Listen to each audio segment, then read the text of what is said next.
We are in Ezra. Last week we finished up chapter 5.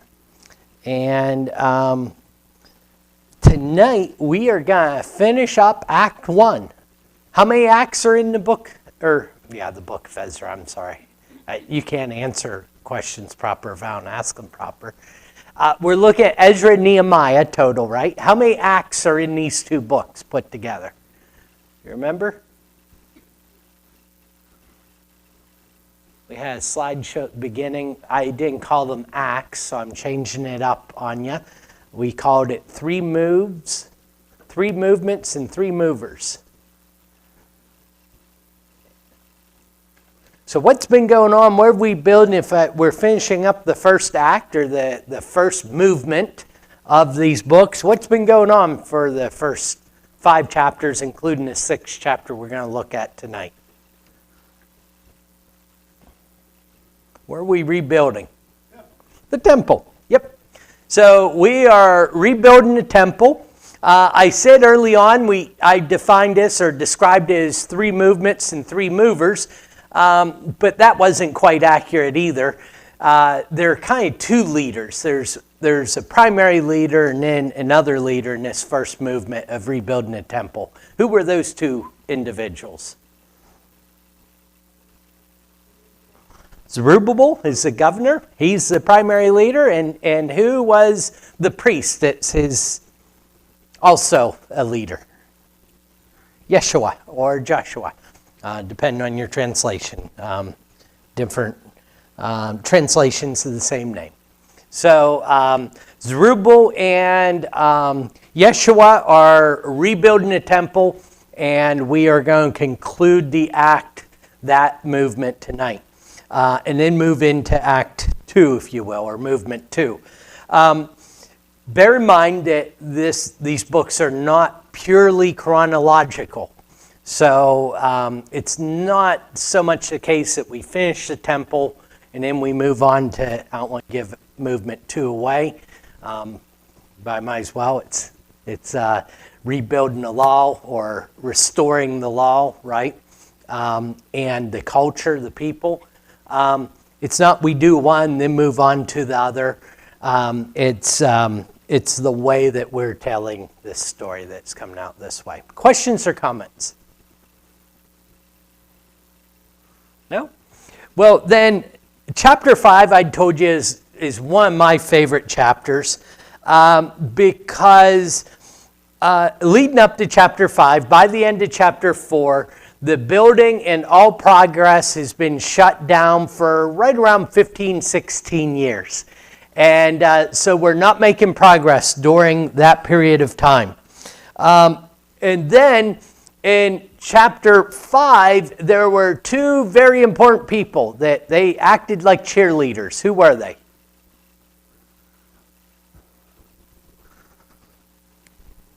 If you look right early in chapter 5, you see their names mentioned right off the bat. Yep, Haggai and Zechariah, who's the son of Ido.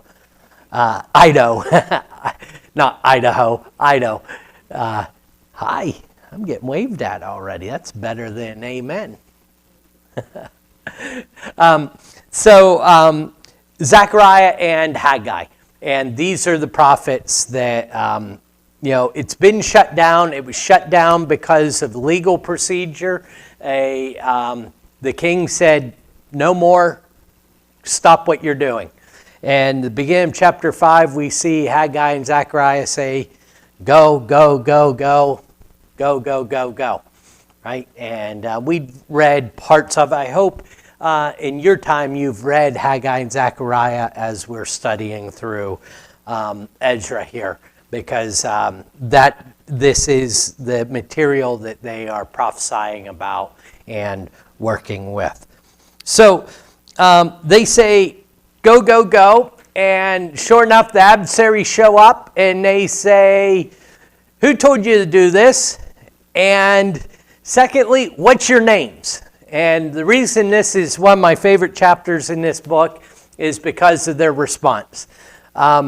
They say, as to what our names are, we're the servants of the Most High God, or servants of the God of the heavens and God of the earth. And that's who we are.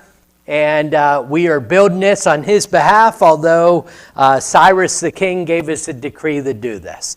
And so when we left it at the end of chapter 5 last week, chapter 5 ends with that message being read before the king, where, can you imagine these people say, this work's being done.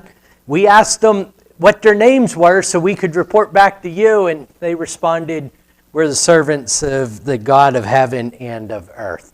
And so they tell King Darius that this is what we've heard. Questions or comments?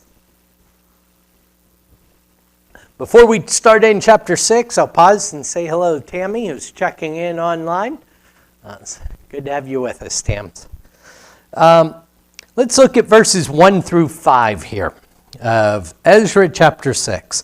Then Darius the king made a decree, and search was made in Babylonia, in the house of the archives where the documents were stored, and in Ecbatana, the citadel that is in the province of Media, a scroll was found on which was written a record.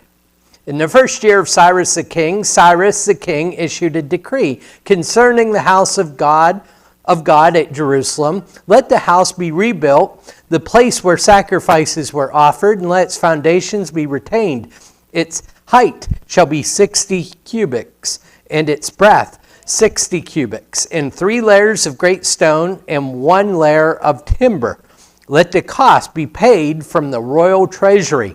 And also let the gold and silver vessel of the house of God, which Nebuchadnezzar took out of the temple that is in Jerusalem and brought to Babylon, be restored and brought back to the temple that is in Jerusalem, each to its place.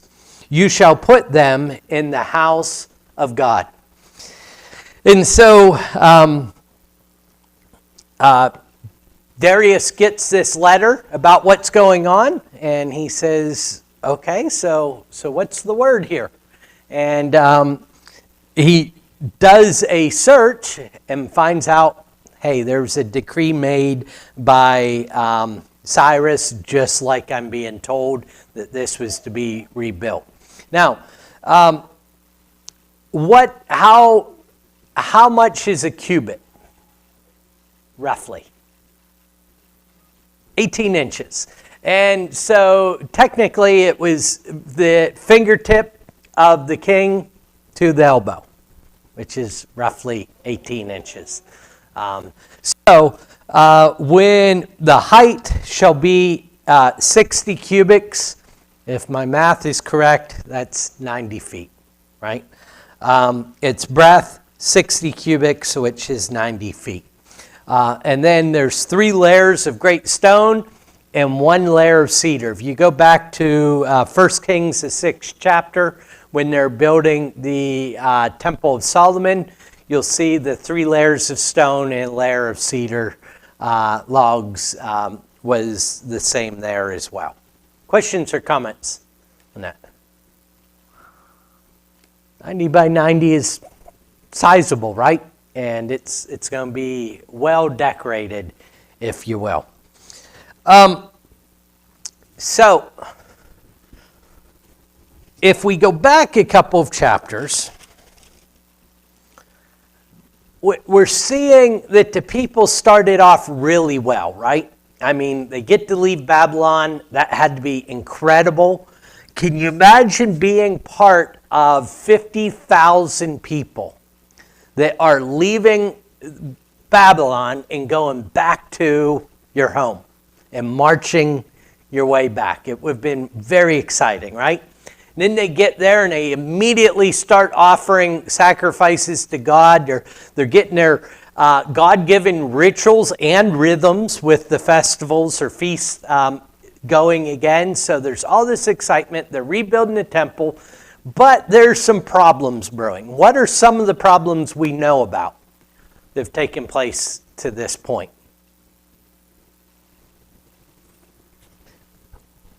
One shows its head very early in chapter 3. Chapter 3 and verse 3. They set the altar in its place, and then there is just this little statement that if you're not careful, you can glaze right over.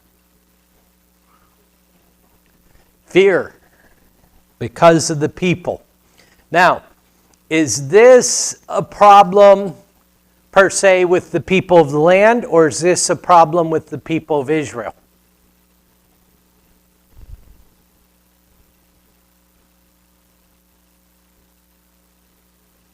Tricky question, isn't it? That's a problem inside the hearts of the people of Israel. Now it says they feared because of the people of the land. But we're going to get to the adversaries and what the people of the land are doing. But right off the bat, there's that little statement there that says fear's creeping in. Fear's creeping in. When you're fearful of something, are you that much more likely to shirk back? Yeah, absolutely, right? So problem number one, just a little bit of a idea there. Now, by the end of chapter 3, we saw a second, maybe 2 and 3. It depends how we want to label these. I don't know there's any official way. Problem 2 comes in the very end of the chapter.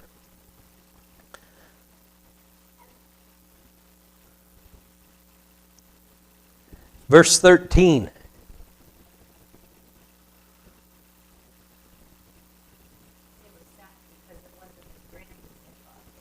Yeah, there's sadness. So if there's sadness, what would we call this kind of sadness? Could we call it discouragement? Yeah, discouragement.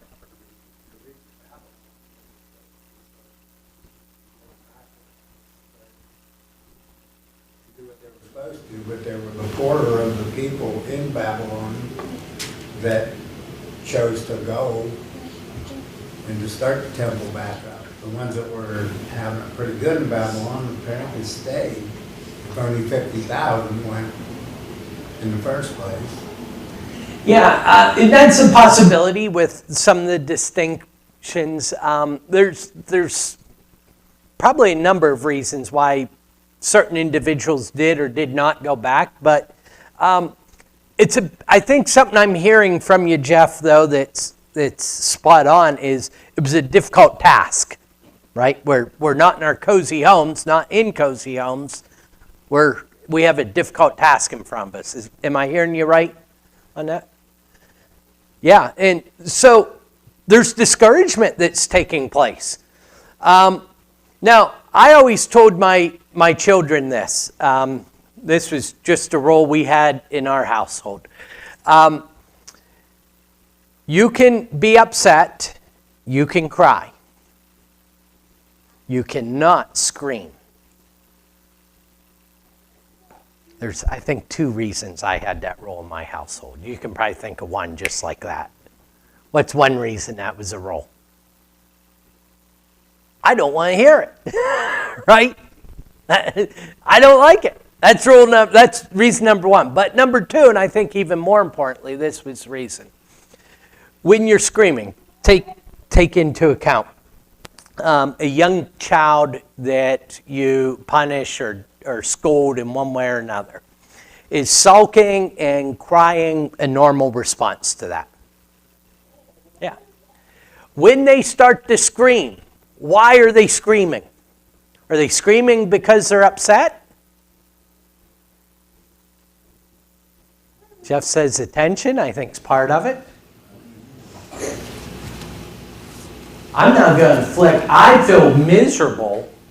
I'm going to make sure you feel miserable too, right? Now, once we get to adulthood, we put that way behind us, right? Wait, not so much, is it? This is This is one of the rules we have in our household about being in public. You don't go in public sulking. Why?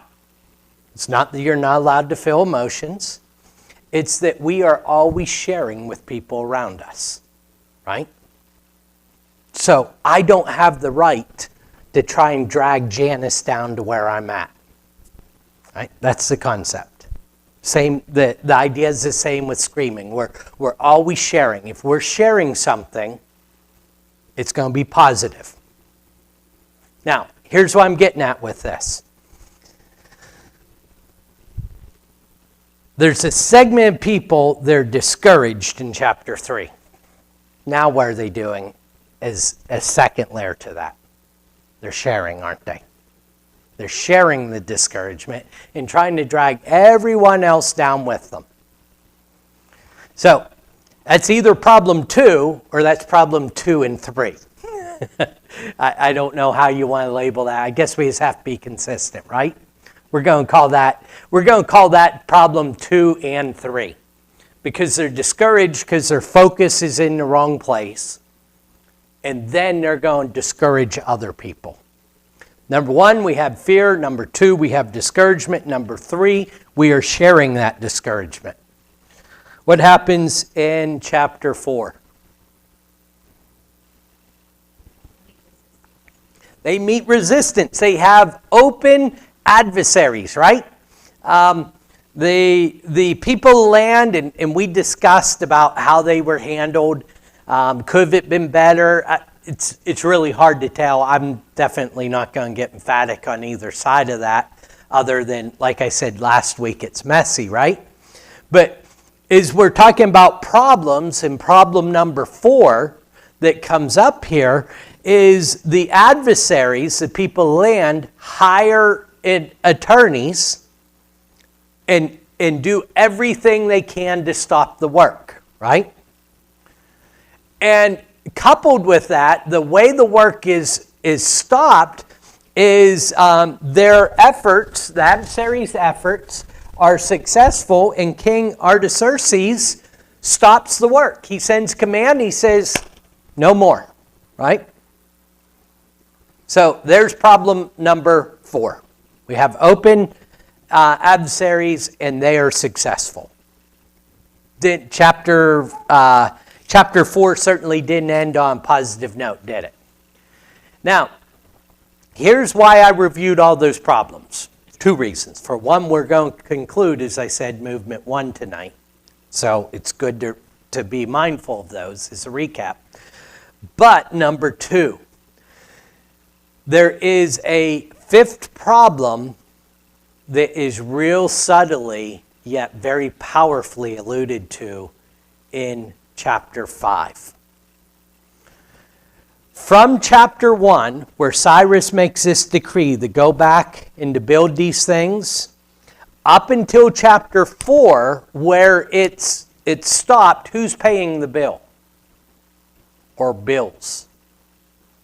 Cyrus, the kingdom, right?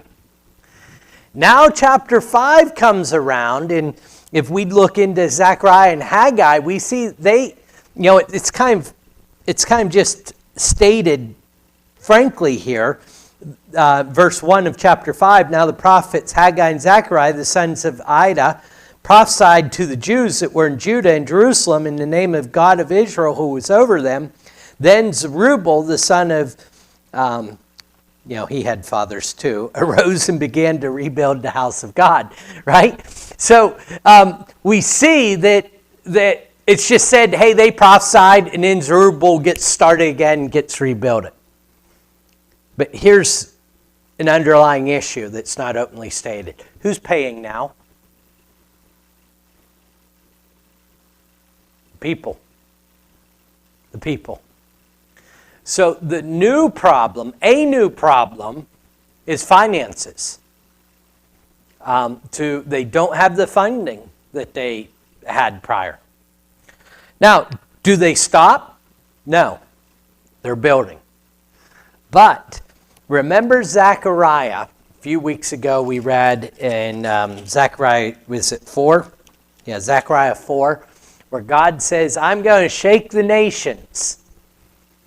And the gold's mine, the silver's mine, and it's going to pour out of these nations into my nation. Right? So they're working, and along comes agents of the land, right? Governor, attorneys. Who are you, and why are you doing what you're doing? And what comes out of that is they go to the king to try and get stopped again. And what comes out of it is now they're fully funded. You with me? It's powerful, right? That's what's taking place in this 6th chapter. These things are taken care of. Questions or comments on that? Just a side note before we move on, the end of verse 2. If you go in my office and you see my bookshelves, I have all my books organized, and that's not one of my strong suits, organizing things. And so I had to come up with, I didn't have Dewey Decimal System for all my books, so I had to come up with the organization for them. So I labeled, different types of books, and then that's how they're on my bookshelves. I say that to say, sometimes I look at how I labeled things, and I think, well, that's kind of goofy, that's not very good.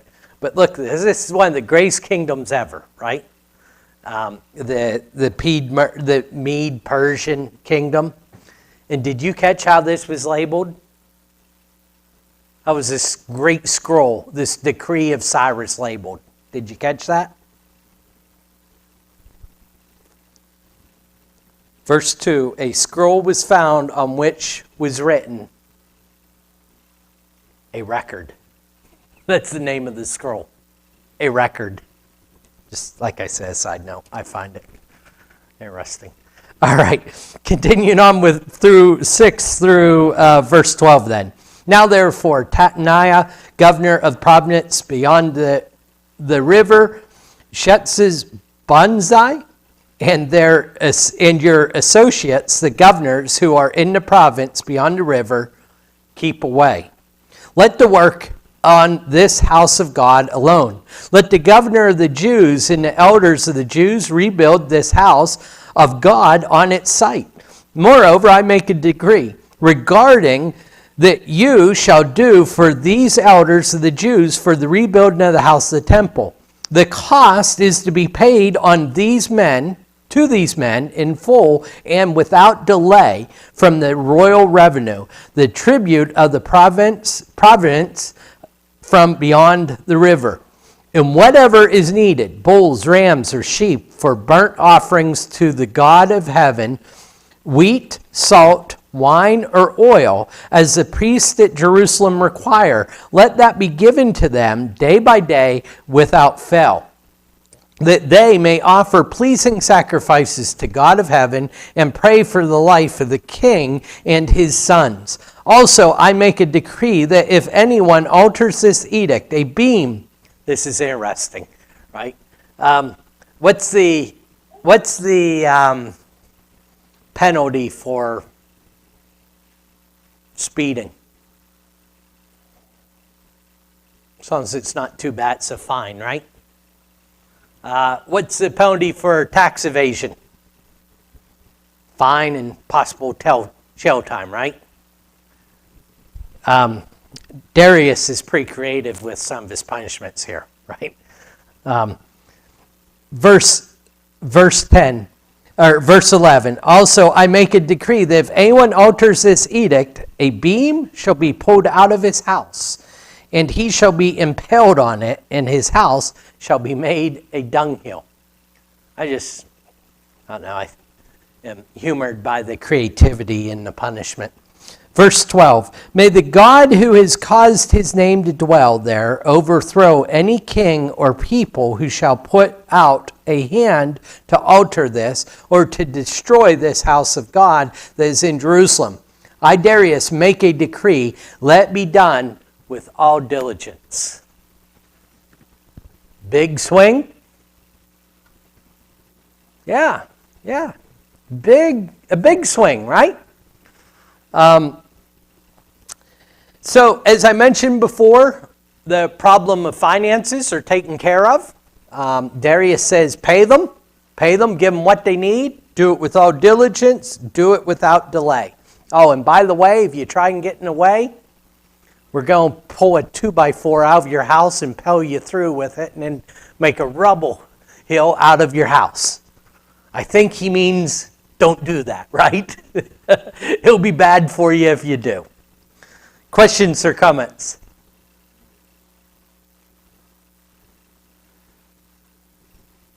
All right. So let me ask you this before we go on, because we're going to continue this direction. We've had ups and downs throughout this book of Ezra so far, right? Are we on the uphill side or the downhill side?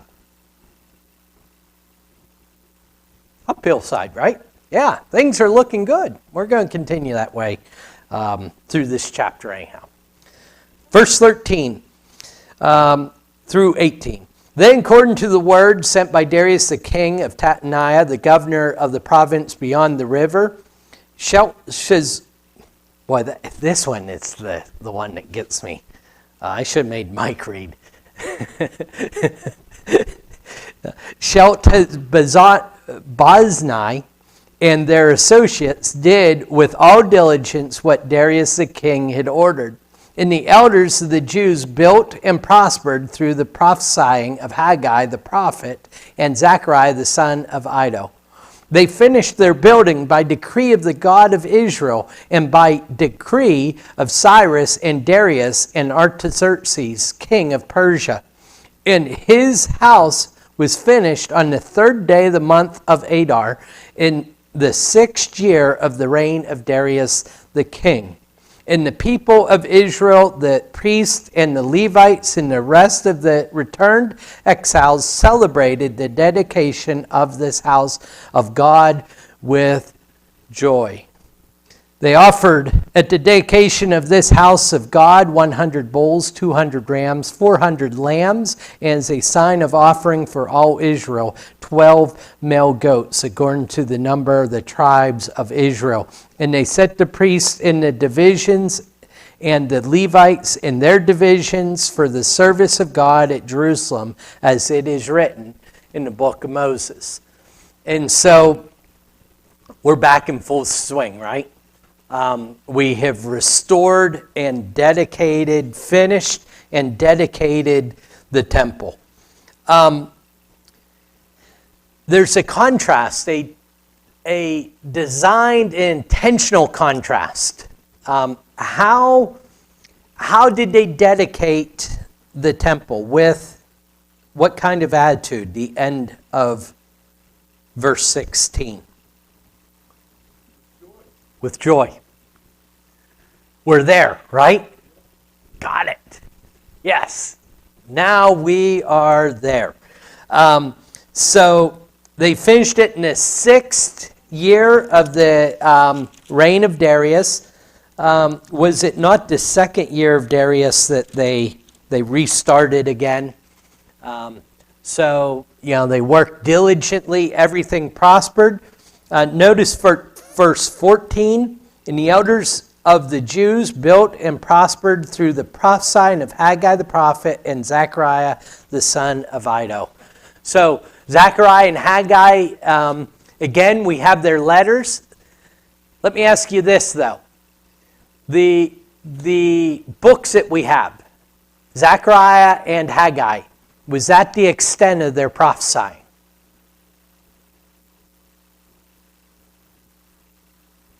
Not likely, right? They most certainly are having interactions. They may or may not have been, some of the prophets would speak in public. So the point is, when we see they prospered, at the prophesying of Haggai and Zechariah, the books of Haggai and Zechariah give us a good taste of what that is and what was written. But I think it's worth noting that these individuals had basically a life of prophesying, not what's Haggai, 3 chapters, right? Not just that little bit of 3 chapters. He was a busy individual. Questions or comments? All right, I've alluded to this many times throughout the book of Ezra. And I've said, how are we going to finish? On a high note, right? This segment. Doing what? Keeping what feast? Passover. Is that what you said, Rita? I jumped ahead of you. I didn't realize that. Sorry. Yep. So let's read this and then have a few things to say. I realized that our computer's not plugged in. That's not our AV crew's problem. That is mine. Here it is. Because I moved the computer today. Problem fixed. All right, verse 19. On the 14th day of the first month, the returned exiles kept the Passover, for the priests and the Levites had purified themselves together.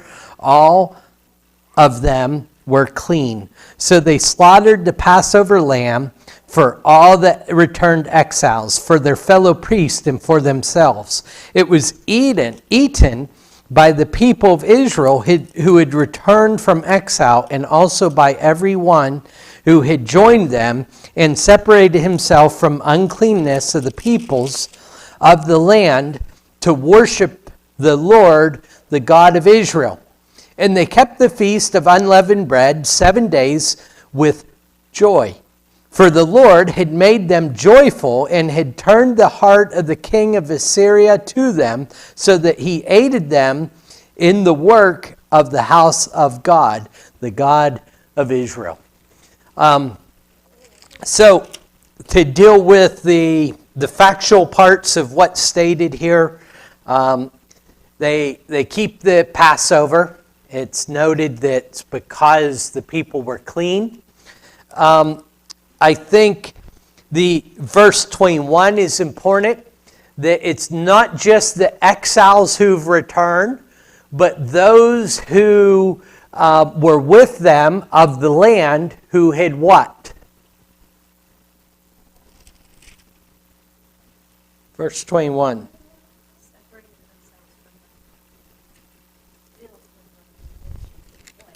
Yeah, washed off all the dirt, right? We're talking about being clean here. So there seems to be a contrast here between chapter 6 and chapter 4.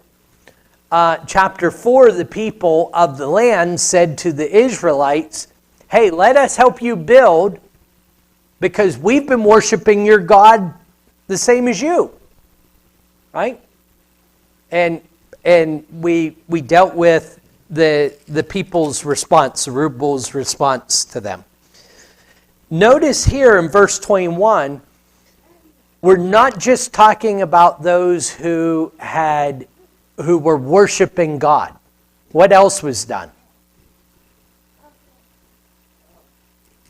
Rita had mentioned it. Purified themselves. They'd separated themselves from the filthiness, the uncleanness of the land, right? The people, chapter 4, remember, were worshiping God. That was true. But they also were worshiping all the other gods. It would seem like those here have joined them and have laid aside the religions of the land and now have accepted and are participating and being accepted with the people here. Again, a very strong positive note, right? Questions or comments on?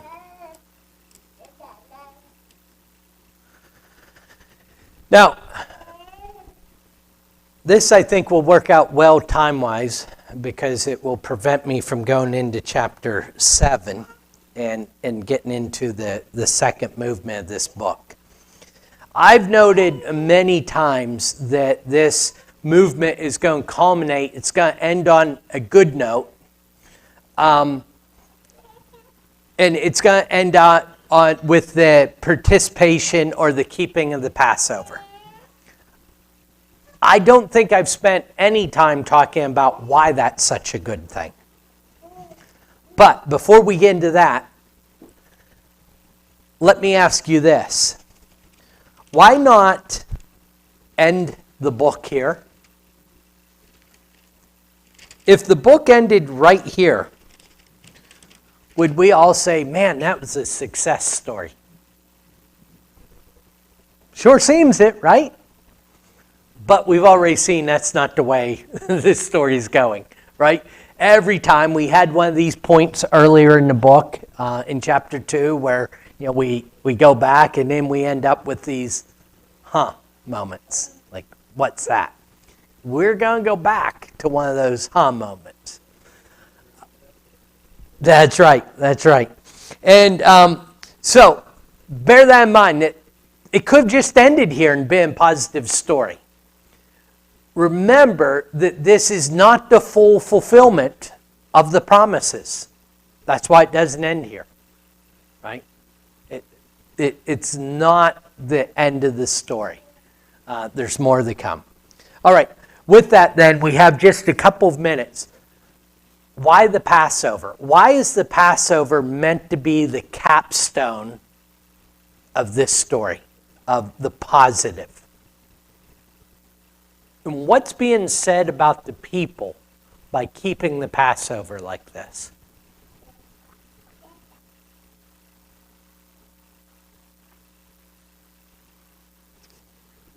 Shows their commitment. True enough. God delivered them. Yeah. I think we're getting really close to where I'm going. If there's an Americanized holiday that, let me rephrase this. What holiday, American holiday, most closely parallels the Passover today?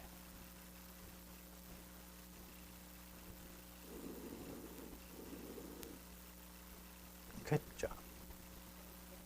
Thanksgiving? Very well could be. Go ahead and do you care to explain why?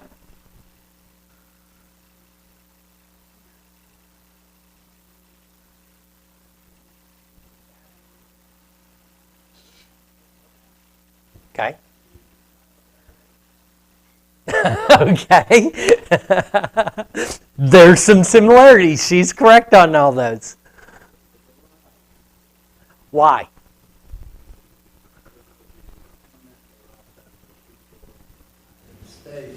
Which in the fact of the church is the turning point, the change. Am I close? You're spot on. I lost it. You're spot on. I mean, I've got to go with Thanksgiving because Amanda said it, but no, actually, it's exactly what I was looking for.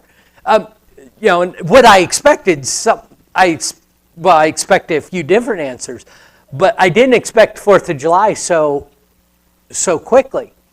The 4th of July celebrates what? What was signed on July 4th? Declaration of Independence. We're declaring freedom. Now, when that was signed, were the colonies free?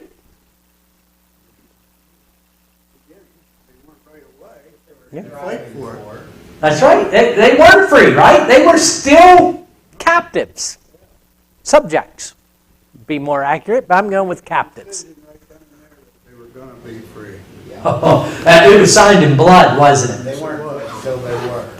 That's right. So, it was there. And let me ask you this. When the people celebrated the first Passover, were they free?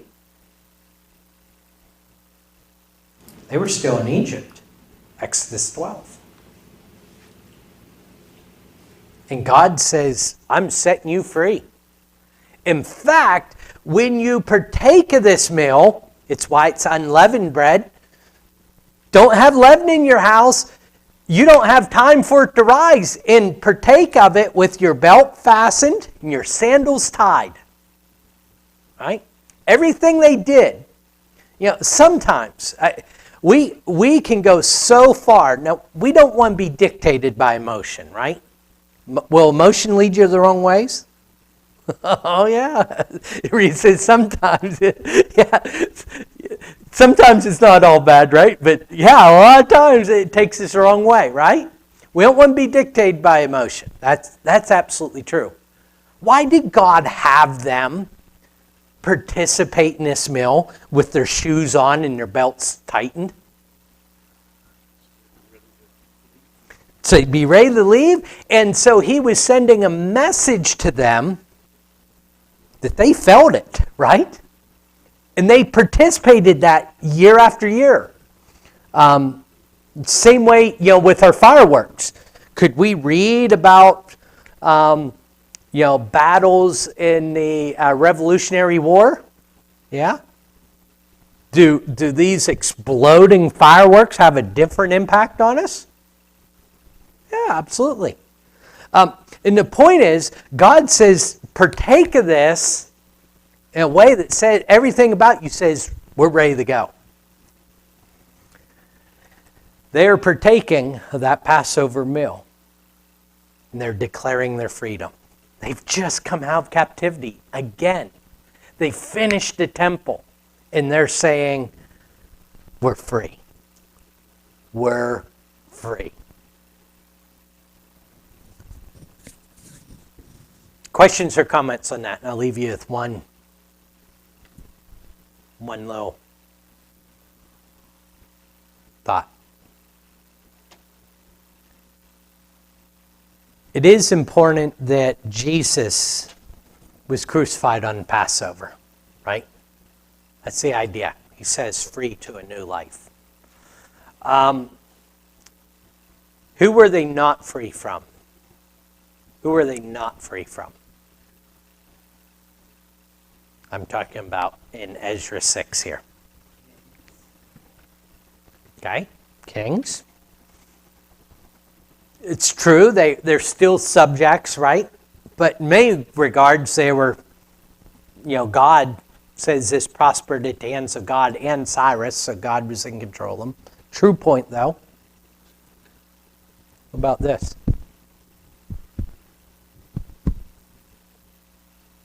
Right?